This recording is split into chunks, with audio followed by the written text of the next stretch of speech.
মানুষ আপনাকে ধোঁকা দিবে, আরে বিয়ে করিস না, বিয়ে করলে চাপ হবে, সংসার হবে, বউ হবে, বাচ্চা হবে, কষ্ট হবে, কি খাবি, কেমনে পড়বি, কই থাকবি, মানুষ আপনাকে ধোঁকা দিবে।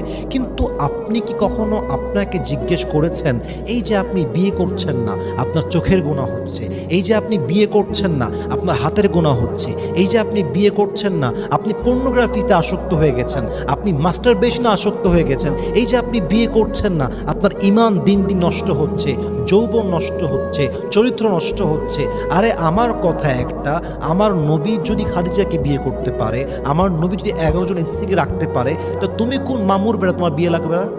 হোয়াটস দ্য হ্যাল ইউ টকিং? না, এটা আই এম ভেরি সিরিয়াস। এটা মানুষ ধোঁকা দেয় যাতে করে আপনি আপনার জীবনে আরও বেশি কষ্ট পান। মাথায় রাখবেন, একজন স্ত্রীকে পেয়ে কষ্ট পাওয়া উত্তম একা বেঁচে কষ্ট পাওয়ার চাইতে। এটা বাস্তব কথা। আপনি যখন হারালে থাকবেন, আপনার জীবন